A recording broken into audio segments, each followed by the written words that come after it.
In this video, we're going to show you guys how to make this into the fastest Pinewood Derby car. Yeah! Yeah!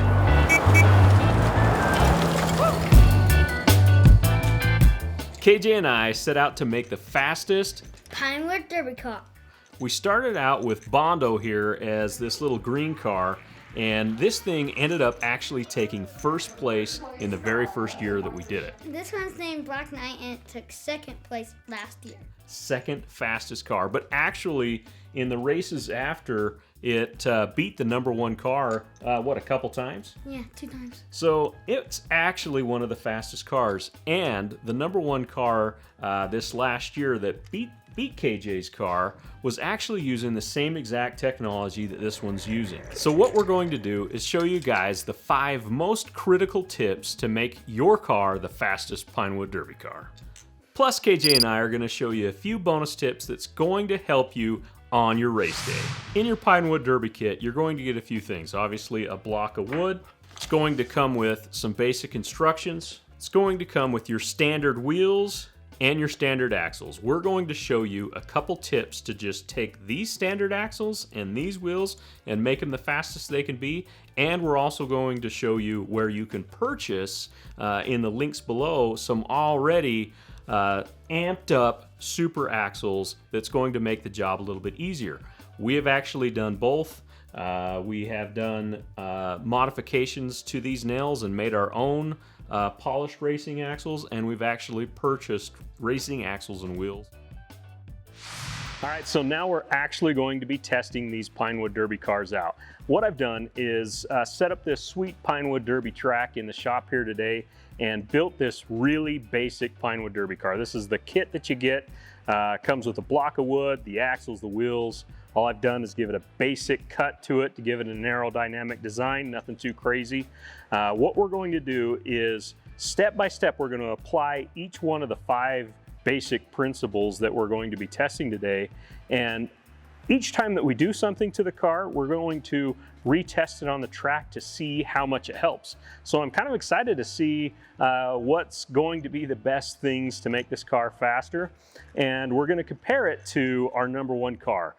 To date, this little car has not been beat by any other of the Pinewood Derby cars that we've raced it against. So we know that it's a pretty dang fast car. We're basically going to be applying the 5 principles that this car has to this one and see if we can get it to compete or even beat this car.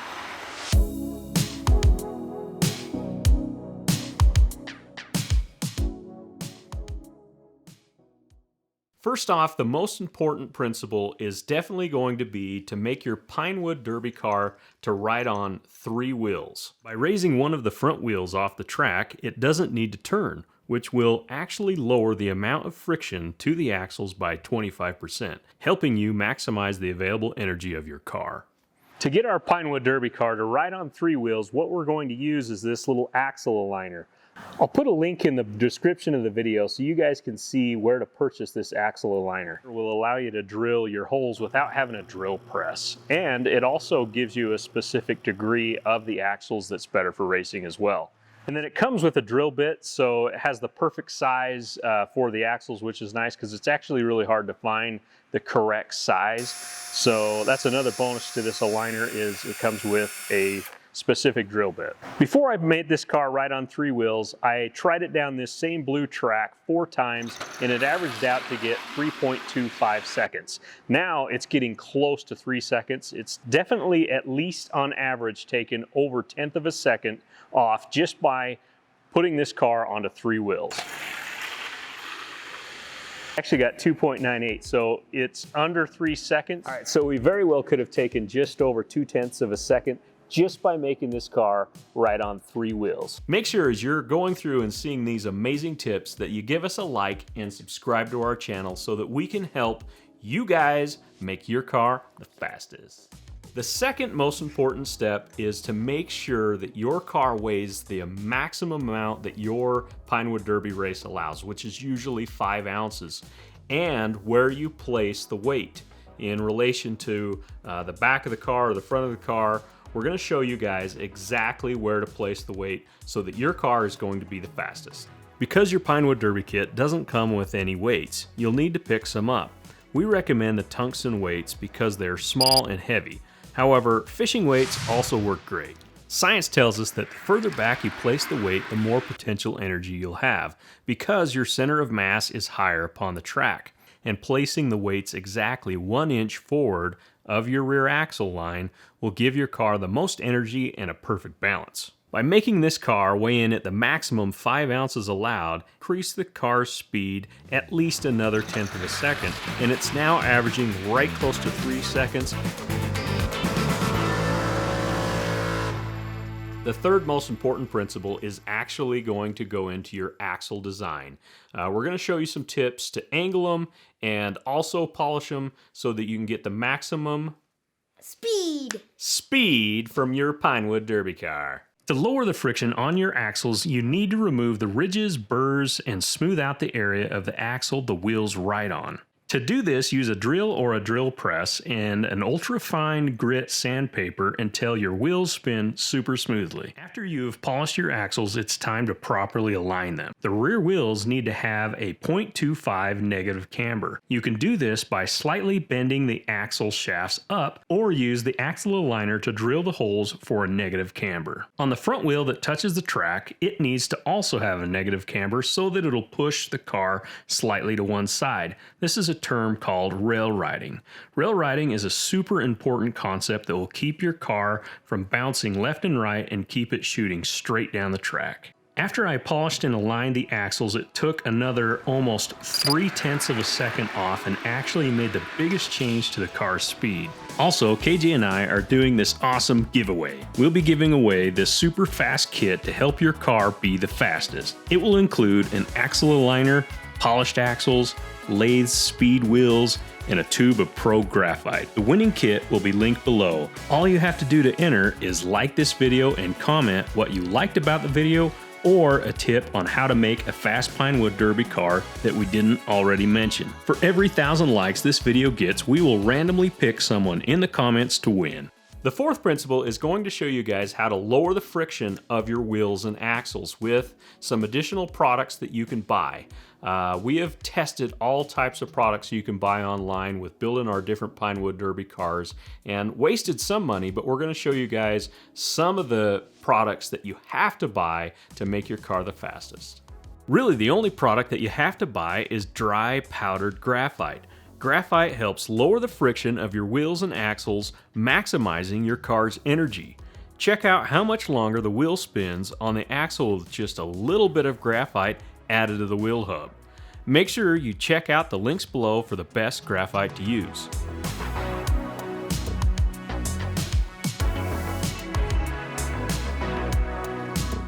And finally, the fifth principle that you have to follow is going to be relation to the wheels. Now, there's a few things that we're going to show you guys what to do to these wheels to make them the fastest. All right, so I've got this car almost beating the green car. So what I'm going to do to try to beat it, really the only difference between the green car and that one is the racing wheels I ordered offline, which I'll put a link below in the description for those wheels as well. But you could take the wheel and actually sand out this little center hub on it, which is definitely optional, and they did that on the racing wheels that I got.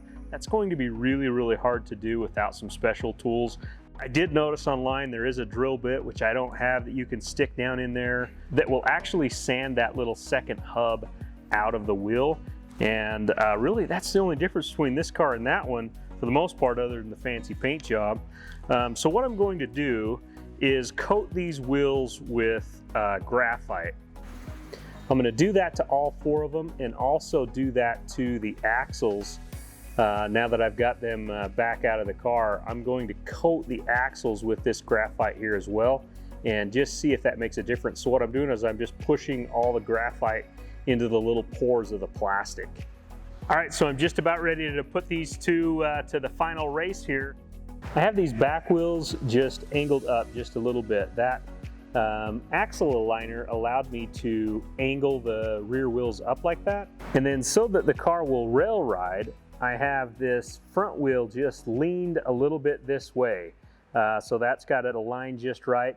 And then again, this one's raised up higher, so it's riding on 3 wheels. So let's put these 2 cars to the test. Dun, dun, dun. Ba, ba, ba, ba.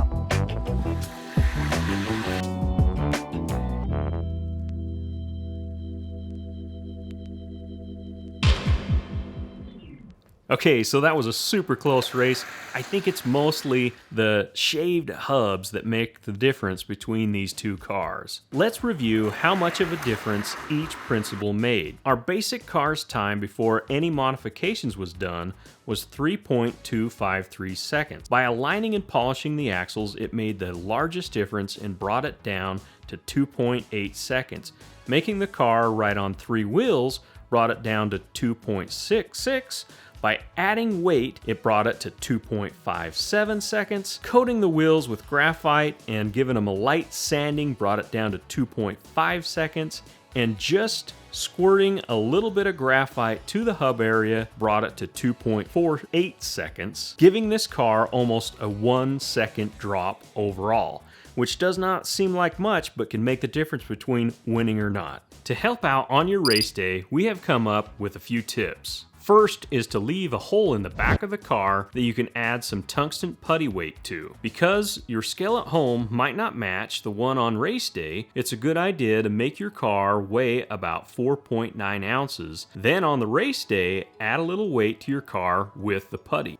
Second is to make your car look good by sanding your car really good and coating the wood with Bondo, and giving your car multiple coats of paint, and finally covering it in a couple coats of 2-part automotive grade clear coat. The third tip is to purchase axles that have a line slot in the nail head that'll allow you to change the alignment easily with a screwdriver. If you're not going to purchase racing axles, you can use a Dremel tool with a cutting wheel and cut a groove into the top of the nail head that'll allow you to get the adjustment. The fourth tip is to arrive early on race day and, if possible, test out the track and do final alignment adjustments to your axles. And most important tip is to have fun building your Pinewood Derby car. It's more important about learning and working together and having fun than it is winning the race.